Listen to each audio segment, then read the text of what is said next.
Don't you love it when the good guys win?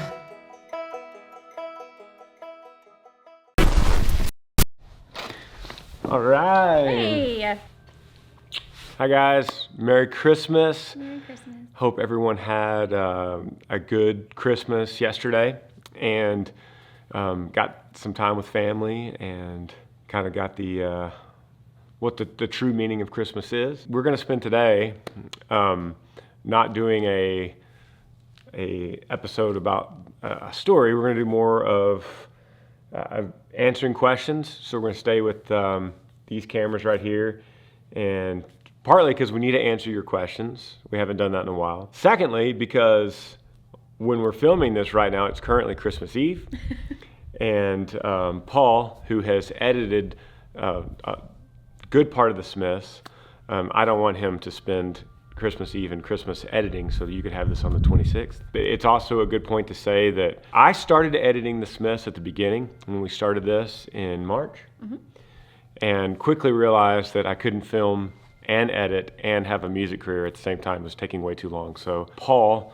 De La Cerda, who's my videographer for all my tour stuff, he has been since 2013.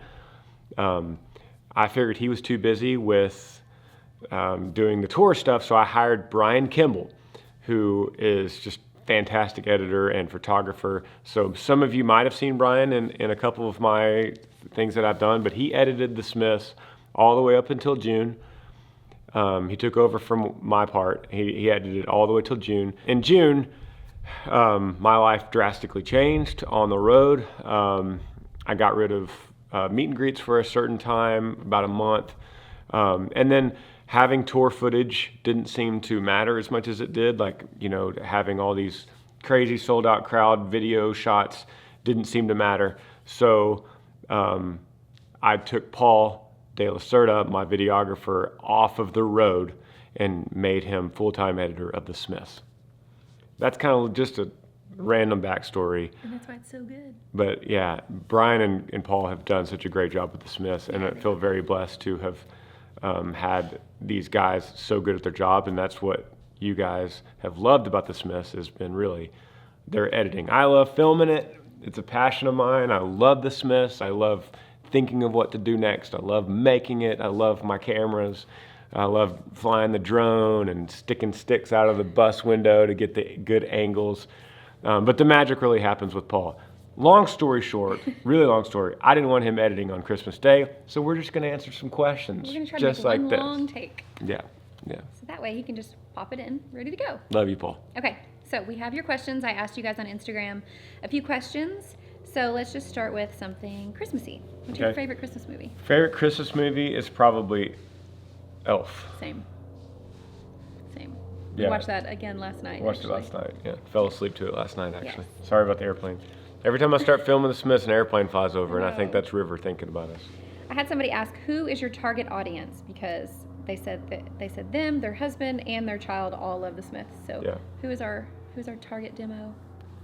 So looking at the analytics, the behind the scenes of the YouTube app, looking at the Smiths, it's like 65% women.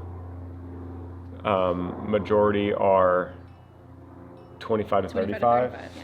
which is crazy because then my Granger Smith YouTube has always been like 80% male.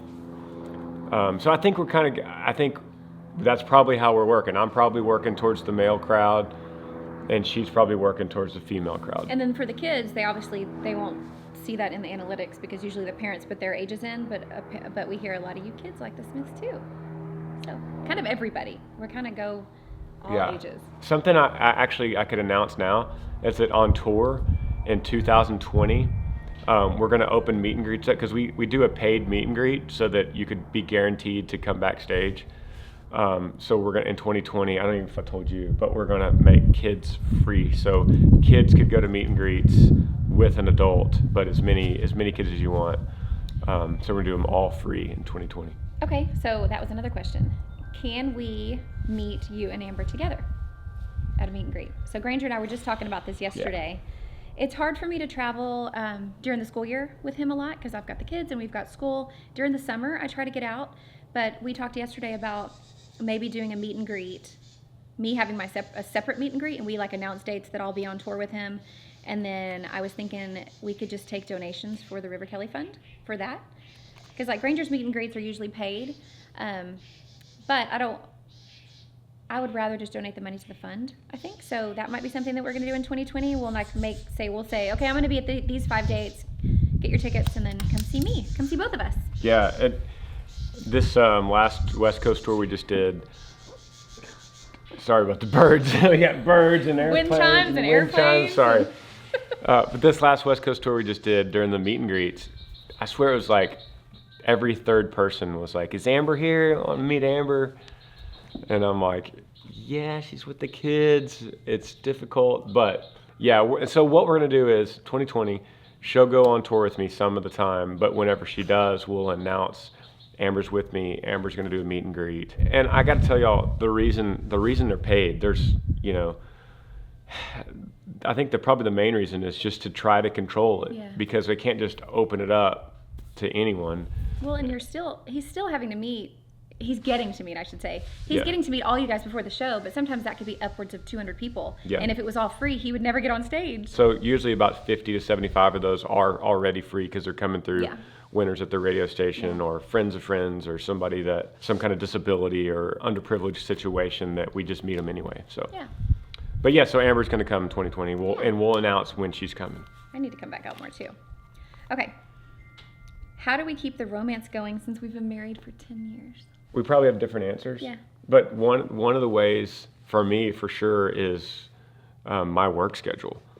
I know through friends that sometimes there's a tendency for one spouse to wish the other would slow down and work and just stay there all the time. Mm-hmm.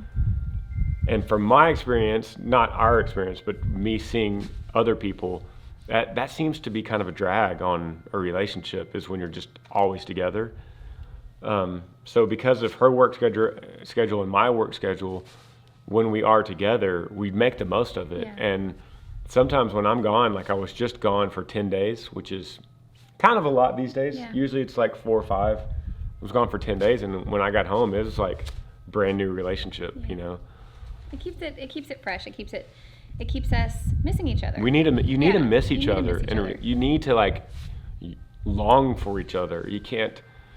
There's no way in my mind to keep a relationship hot and heavy if you're just with each other 24/7. Or that's my opinion. Yeah. Yep, I agree.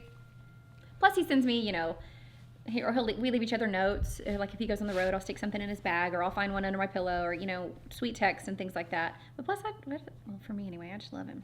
So that's how I keep it special since we've been married. Okay, will we ever film a house tour? I thought about that today because I see that a lot, and it's okay. One reason is we still haven't totally moved in. Yeah. Like there's still. I was just upstairs, and there's still like pictures that are leaning on the wall and not hung.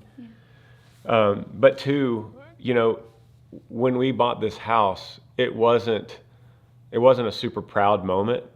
It wasn't like, a lot of YouTubers that are like, just bought our dream house, full tour, It wasn't a YouTube move for us. It was out of necessity and it was a safe spot. It was a safe place to land.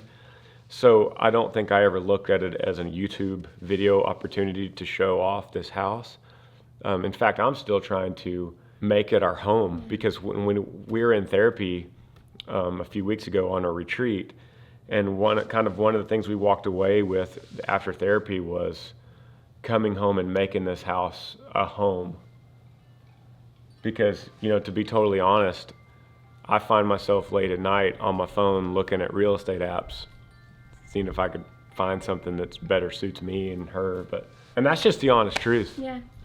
I mean, we could take a camera through here and show you guys everything, but and we're proud and grateful to be in this home. It's beautiful, and it's an amazing place to land. It is.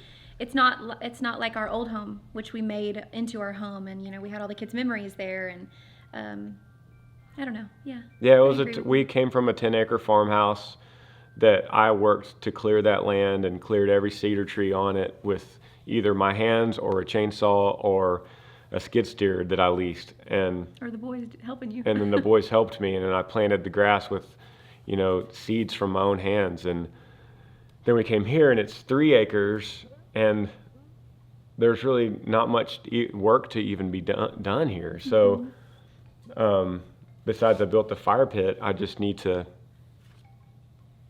I don't know, it's a hard situation. Yeah.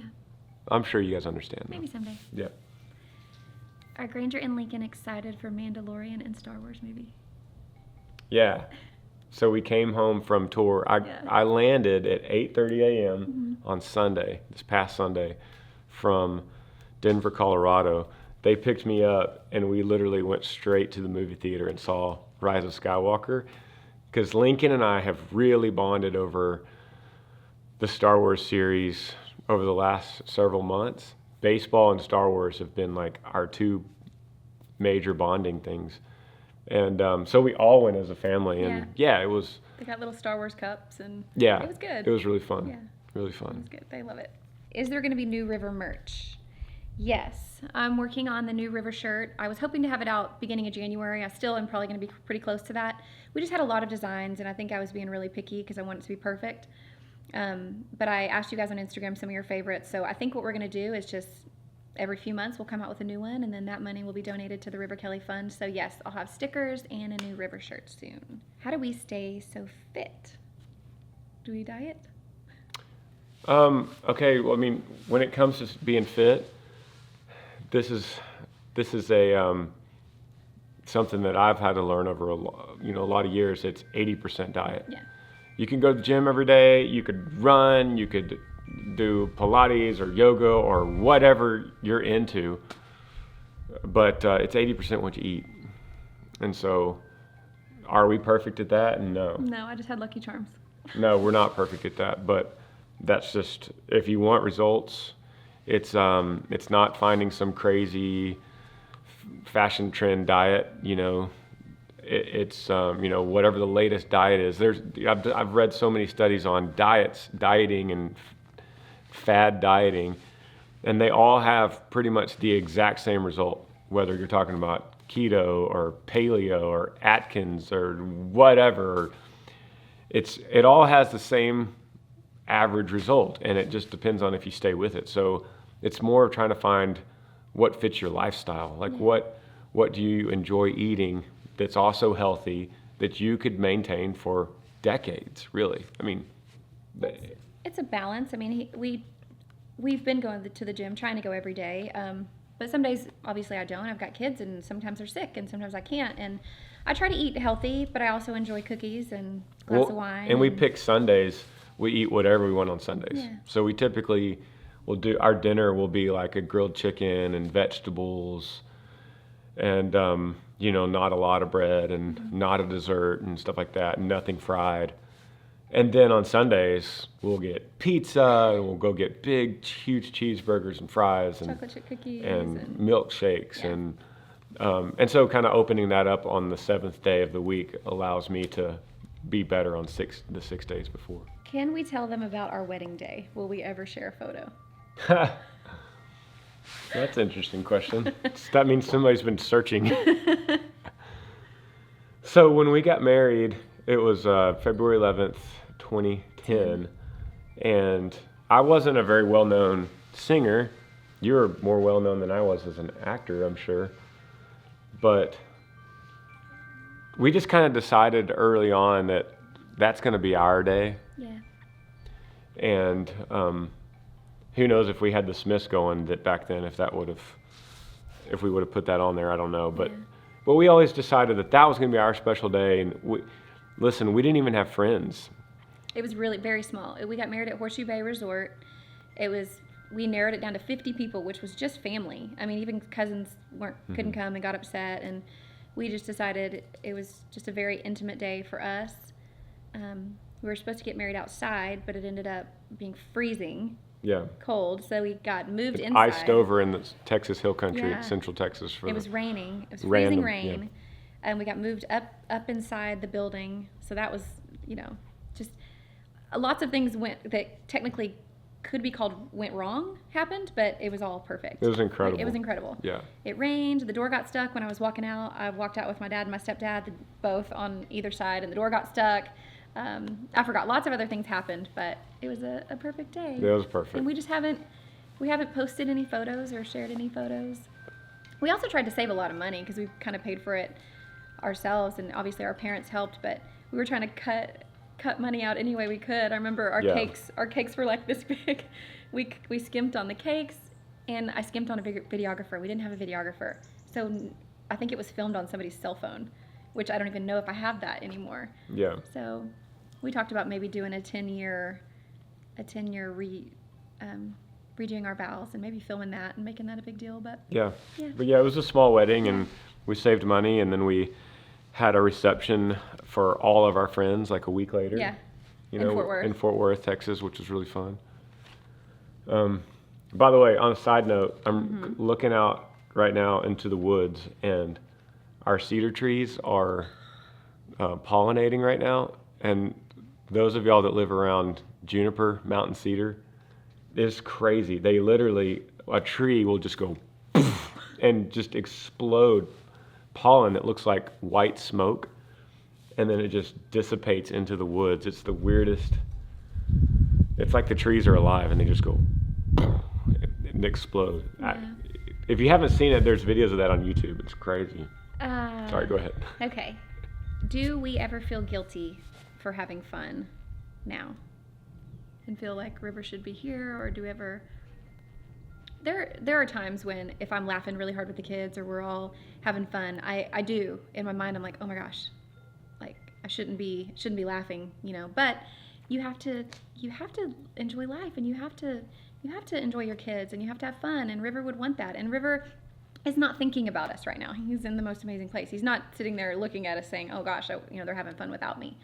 So I think it's natural to do that, and it's natural in all the things that we do now that are fun. And I think, gosh, he would love that. He would love this, or wish he was with us. Yeah, I think that's natural. It's interesting because that thought of guilt comes with the loss of anybody that you love, and we learned so much in therapy and just experience. But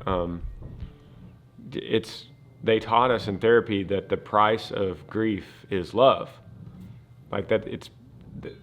It's not the other way around, because you could love someone and not always grieve them. But when you grieve someone, it's because you love someone. And how hard you grieving is how hard you loved them.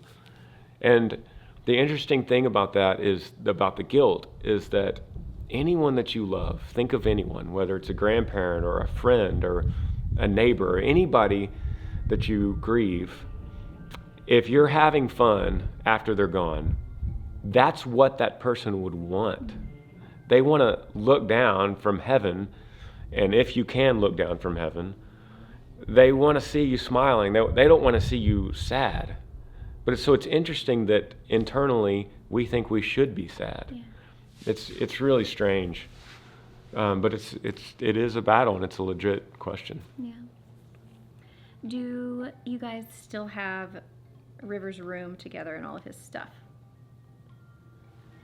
Well, interesting question. So in our old house, River and Lincoln shared a room. Yeah, they were roommates. So there was a bunk bed in his crib. So really the only thing in that room that was River's was his crib. Which, on a side note, he never got out of his crib. No, he never tried to get out. In 3 years, the other daredevil too. The other kids left, early. They climbed out of the crib. River just liked his crib. He just chilled in there. And so all he ever had was that crib. Yeah. And we had a playroom, so all the kids' toys and stuff were in the playroom. They were only really ever in their room if they were sleeping. So whereas some people, that it was really hard to take down their room if you lose somebody, you want to see all their stuff. And for some reason, it just wasn't as hard for me. I think for one, because he shared it with Lincoln. Two, because they were never in there. So it was hard to take the crib down. That was a really hard day when we moved. I cried, and the kids cried, and so that was really hard. And it's now in our bus driver's house. My bus driver, Bull, who you guys have seen on the Smiths, him and his wife are having a baby in March. And so Bull has that crib, and they've set it up in their baby boy's room. And so he always talks about it as River's crib. And it's really special, and it means a lot to me. Yeah. He showed me a picture on the bus the other day of the room set up and the cribs and along the wall, and so yeah. All 3 babies had that crib too. There's Yeah. like little teeth marks from them biting it and stuff. Yeah. But to answer your question about stuff, when we moved, Granger's been really good about helping me that things are just things, and that if they're very important, take a photo of them, or but you can't take them with you when we're gone. So we're very into donating things that we don't need anymore. We're trying to get rid of clutter. We're trying to purge. So I have a lot of his special things that he always had, and so I have those. We have those in this house, and his blanket, little things that were super special. We made a nice quilt, a beautiful quilt with all of his favorite T-shirts and all his T-shirts that he wore all the time. So we have that, but we don't have like a whole room or a shrine or anything set up to him. We have his little tractors and his little tire that he used to play in over on the side of the house, but that's pretty much it. He's in our heart and in our memories, in our brains. Will we ever do more reaction music videos like Don't Listen to the Radio? Like we did when we... Do you guys want to see more reaction videos? Comment below, I guess, because we've done almost 15 together. She's been in a lot of music videos, and ones that we've done just us alone have I Almost Am. Mm-hmm. And we could put that link in the description below. I Almost Am never gets talked about. I know. And that was such a big deal for me. That was it was such a beautiful song, and I cried, and I loved that he asked me to be in it with him, and it was right around the time we had gotten engaged, and we were talking about marriage, and so it's really special if you go back and watch it. Yeah. Yeah. Bury Me in Blue Jeans is another special one that we were in together, but I also have a lot of other family in there. My grandmother, who is 94 or about to be 94, and she's actually kind of sick, pretty sick right now. She just got a pacemaker put in. But she's my only grandmother I have left, and out of both of us, and the kids' only great-grandmother, and grandparent at all. So she's sick, and she's in Bury Me in Blue Jeans, and so that video is special for that reason, but it's also really special. I had just lost my dad when we filmed that, and it was kind of part of the inspiration for the video itself. And so, I mean, it's crazy looking back that video has me driving in my truck, which I still have now, and I'm going to the church in the cemetery where River's buried now. And we shot that 5 years ago. Yeah. So it was a lot of foreshadowing in that music video, and that's really special, and that would probably be a kind of a neat reaction video that we should do one day. Yeah, we should do that one. Bury Me in Blue Jeans. Len and Lincoln were in that, and Tyler and everybody. Yeah. All the family were in that one. Can the kids sing like Granger? Do the kids have good voices? I hope not. I cannot. I think being in music business is kind of a curse. And it's like a blessing, a huge blessing, and a huge curse. And I honestly worry about my children being in it because of as hard as it is on your heart and on your spirit and on your soul. And it's so fulfilling in all of those 3 things also, but it takes a long time to realize that fulfillment. It takes a lot of years to realize that kind of fulfillment. And in the meantime, there's a lot of heartbreak that I just can't imagine my kids going through. That doesn't have anything to do with them being able to sing. And I think London singing... sings a lot. Yeah. London sings a lot. And didn't you just say it took her 8 years to get pitched or Yeah, something? she just got her pitch, yeah. And Lincoln doesn't sing that much. He kind of dances more. Do we ever go out in public, or are there too many fans? Yeah, heck yeah, we go out in public. We go out all the time, everywhere. What do you think I am, Luke Bryan? We don't get... I got stopped at Target the other day, and some lady said, "I know you," and I said, "You do?" And we stopped and talked, and we gave each other hugs, and it happens. He gets recognized a lot more than I do, but I love when people come and say hi. Like, Dude, come say hi. Your popularity is skyrocketing. It's crazy. I don't know why. Like people just love you, and I mean, a lot of times people are like, "Is your wife around?" But that's great. No, and occasionally, like if we go out to dinner or something, people are very kind, and they'll wait till after we're done eating, and then they'll come say hi as we're leaving or something. But we don't ever get like bombarded or anything. No, it's very sweet, and people are very respectful of the kids, and and don't really want to bother us if we're busy eating or something like that. Will we keep the Smiths intro, or will we eventually change it?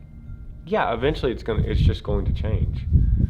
It's gonna be really hard. I don't know. And actually, that video, that intro we threw together, and you can still tell London's neck's really hurt. Like one of the very first videos we did was when she got hurt skiing, or she got that virus. And her little neck, she's walking up to the camera. And I always was gonna have us redo it, and we just never got around to redoing it. So, and now it's like we can't redo it because River's in it, and maybe we'll always have to keep it at the end or something. It's like we gotta keep it. Yeah, we mentioned Brian Kimball editing. He's the one that built that intro back in like April or May.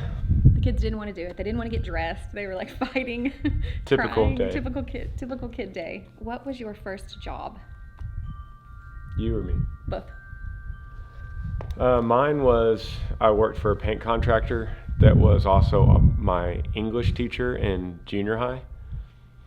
And so I would go paint houses, but when I first started, I was just the taper. I would just tape. He'd put me in a room and say, all right, tape these windows so we could paint, and it is 10 minutes. So he would give me a time, so because I was getting paid by the hour. So he would just call out a time, so I'd watch my watch and tape for a long time. I taped. That's what I did. I taped. But we would start about 7 a.m. and about 10 a.m. we'd go to Taco Cabana, or somebody would go to Taco Cabana for us and get tortillas and salsa. And it was amazing. We'd sit out, because it was usually in the summer when we were working, and when I wasn't playing football and he wasn't teaching English. And we'd go out and sit underneath the shade of a tree and roll those tortillas and Sounds so good. dip them in salsa. Sounds so good. And that was our 10 o'clock snack. It was amazing. That was amazing. And sorry, It's okay. I learned Keith Whitley during those years. And to this day, Keith Whitley is one of my all-time favorite country singers. And the Keith Whitley Greatest Hits, it's the black and white album cover. We would just listen to that on repeat. Every song is good, and it really changed my life while I was taping. Mine's not as exciting as that.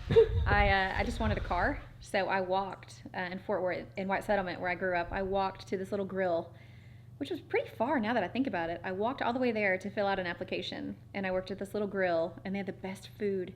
I was 15 years old, and then I remember, I think they didn't know I was 15, and it was like child labor laws. I was supposed to be 16. I didn't lie or anything on my application, but they had to cut my hours back because they couldn't work me so many hours. But I worked in the drive-through line of that place, and I worked waiting tables. And I think every person should wait tables at some point in their lives, because you have to know what it's like to be a server and a waiter, and be kind to your servers. Some days they're having hard days and bad days, or things are getting mixed up in the kitchen, but you can always tell a lot by somebody by how they treat their server, how they treat a waiter. How they treat servers and how they treat dogs. Yeah. You can learn a lot about it. If you don't know somebody really well, just take them to lunch and see how they treat the waiter, and then introduce them to your dog. It's good advice. My dad used to tell me that. Have you ever considered doing an all acoustic album of all your most popular songs? No, I have not.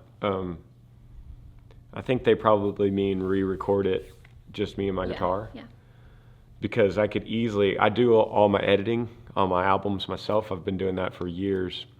And so I could easily go and edit acoustic versions when I just isolate the vocals and acoustics. But you probably mean re-record it. Mm-hmm. Like when you hear the different versions on the Smiths, when you hear like That's Why I Love Dirt Roads, and it's just keyboards and vocals like stripped down, that's just me building that. So I could do any version of any song you've ever heard me do. If you ever are like, man, I would like to hear a stripped down version of Happens Like That, or whatever, I have everything. So every time you hear a version on the Smiths, that's just something I built. Is there more women's stuff coming to Ye Apparel? Yes. We have some stuff coming out in the spring, and then I'm going to keep kind of designing things every now and then for women and kids, maybe every season or every few months or something. So yes, there will be more coming out soon. Yeah, it's actually awesome. Awesome stuff. You showed me. I'm excited. Yeah, this is something Yee Apparel has missed for years now, is her touch, because it's just been me and my two brothers, Tyler and Parker. We've never really had obviously we haven't had a good insight on women's apparel. She showed me the other day when is it, spring? Spring 2020. But I'm not allowed to come up with like a whole bunch, so we only get to pick like 2 or 3, maybe 4 items per season. But I still have a bunch of ideas, and I'm gonna bring back some regular women's baseball caps, not like the trucker hats, and tank tops and leggings and jean jackets and all kinds of fun stuff. So I'm excited. That brings another point up, because I need to say about Yee Apparel, thank you to everyone who has ever bought something from Yee Apparel and supported that. It's really difficult, and those of you that own small businesses, family-run small businesses, will understand that it's taken us a long time to kind of realize financially how to do it, because we've tried to kind of make everybody happy and keep a bunch of sizes in stock, so that you can go and order a certain shirt and get a large, and there it is, and it's shipped right to you. But it's so expensive to keep that stuff, to keep the inventory on the shelves of the Yee farm. Recently, we've kind of had to let that go and just say, hey, we're gonna stick with a few core, the fundamental items of Yee Apparel. We'll keep that in stock. But anytime we do like a spring launch or a fall launch or a Black Friday launch, we're gonna sell out of that stuff. You gotta grab it. So you got to get it, and I don't want you guys to feel upset that you waited and then went to go order something and it's out of stock. We could make a certain amount of money on Yee Apparel, and then when it's time to get new hoodies or new T-shirts, guess what? We spend the exact amount, and guess what we have left? Nothing. So we're trying to learn that and kind of navigate that part of this business. And part of that is going to be when we do a spring launch or a fall launch or whatever, it's going to sell out in a couple weeks, and we're just going to be okay with that. And so that's why she's saying we couldn't do everything. When she had all these ideas, they're like, those are amazing. Now let's pick this many, so it doesn't cost a gazillion amount of money to make all these in small, medium, large, extra large, double X, triple X, and keep them in stock. Let's just do that. Yeah. That being But said, it's good. It'll keep it fresh for you guys too. Yeah. And you guys can grab new stuff all the time. Yeah. How did you guys come up with your affirmations for the kids? So if you guys have seen us do that in the car, that kind of just started. I'm sure you've seen it on YouTube. There was that little girl, and she's standing on the bathroom counter, and she's like, I am smart, I am awesome, I am all this. And I just thought it was adorable. So we don't say the same thing every day. We change it up depending on their mood or whatever they have going on that day, and you just make it up as you go. Yeah. And it just gives the kids a little boost before they go to school. These came from, did you say? Instagram. These came from her Instagram. How did Granger propose? Did you help him pick out the ring? How did I propose? Well, there's an episode of The Smiths, and I don't remember the title or thumbnail, but we were in... Didn't we talk about it in Europe? Yeah, we were in York, England, and we just went recently back to the same spot, and that video is, I'll link it in the description if I can remember all these links. It has a picture of him and I, and it's like back where it all started. Back where it all started, I think. Like that. Or back where I proposed, or where we got engaged. Yeah. Something like that. But we only dated for 7 months. Not even dated. We knew each other for 7 months before I bought the ring. No, she didn't. No, I didn't. She didn't approve it. She didn't even know it existed. I didn't help him. I didn't even give him any ideas or anything. It was a total secret. Yeah. And I had to hide it on this little trip. We flew to England. Sorry. We flew to England, and I was so scared because I had to go through security with it. And I had it. I didn't want it to show up in the screen. I had this thought that she was going to walk through before me and then look on the screen at my stuff, and for some reason have these eagle eyes that saw a ring in my bag. So I kept it in my pocket. But he was like fumbling and bumping into me, and I didn't realize it then, but now I think back and I could tell he was a little distracted, I guess. Yep. Yep. And he we slept on this train, and he had the bag, like he wouldn't let me hold his backpack or carry his backpack or anything for him. Yeah. But yeah, and so you can go back and watch that video. I think we talked about it. We went to the spot. We went to the spot, to the church, the Westminster, and he proposed right in front of that church, and it was raining, and no, I didn't have any idea. York Minster. York Minster. Yeah. I said Westminster, didn't I? Yorkminster, sorry. Yeah, and then we called our parents in the middle of the night. Yep. Yep. All right. Is that it? One more. Oh, one more. Last one. And then What are your Lincoln needs Lincoln's us. at the door. What are your goals for 2020? I want, that's why I love Dirt Roads to do good. That's like a short-term career goal. Yeah. And so, by the way, I mentioned on the Smiths to message your local radio station or Sirius XM, the highway. And you did. You guys did. It was awesome. You guys messaged and emailed and Instagrammed Sirius XM. It was kind of an experiment by me. And then I heard from Buzz Brainerd, one of the personalities, on-air personalities, and he was like, "Man, your fans have been blowing us up about this song." And I was like, "Yes, the Smiths are my secret weapon." You guys are amazing. Thank you for that. Yeah. Keep doing it. It's funny. How about you? Goals for me for 2020. Goodness. I think continuing to live in the present moment and find joy. Yes, our River Kelly Fund, we want to grow. We just announced it, but this year we'll start like fundraising efforts for all kinds of different charities and organizations that are close to our hearts. So I'm excited to get that going and get that started and give the money there. Growing the Yee Apparel women's line, I think will be super exciting. And yeah. I'm just excited for 2020 in general because 2019 is a year that I'm going to want to forget, but I know that we learned so much from 2019, and I think one day we'll look back and it was like a pivot moment in my life, pivot for the good. But right now I'm just ready for a fresh start and a new date on the calendar and new year. Thank you guys. There's going to be one more episode this year. One more? It'll be on Tuesday? Tuesday. Yeah. There's going to be one more video, and we're going to do like a maybe you don't know I don't this. even know this. Me and Paul have already discussed it, but we're going to do all of us, me, you, and Lincoln and London will find our favorite moments from the Smiths, and we're just going to kind of do a reaction video to some of our favorite moments and what the Smiths have meant to us since March and almost the first full year. Wait, of it's just you and the making kids? it. I don't get And to do you. it? Okay. Me and you and Amber in London and I Lincoln. was like, I want to do it. But yeah, we'll kind of do a recap of what this year and what the Smiths have meant to us and the magic in having the Smiths and through the life that has happened to us, and it was all recorded. So it's just a massive blessing that we have so many videos in high def. Right there at our disposal of our lives. And so it's meant a whole lot to us to have in this channel. And you guys, your comments and your subscription to it and your likes and then in person, me seeing you at meet and greets and talking about the Smiths, it's what has kept me wanting to do it. Because if there was no interest in it, I would have lost interest 1 month in and just been like, this doesn't matter. But because of y'all's interest, that kept me going. And then because I kept going, I've documented almost a year of my family's life, and it's been really important. Is that airplane again? Airplane, guys. Anyway, love you guys. Thank you. Love y'all. Hope you had Thank a very you. Merry Christmas. Merry Christmas. Sorry about the airplane request. That's why I love Dirt Roads. You're my secret weapon. Love you guys. Love you. Bye. That's why I love dirt roads. That's why I love dirt roads.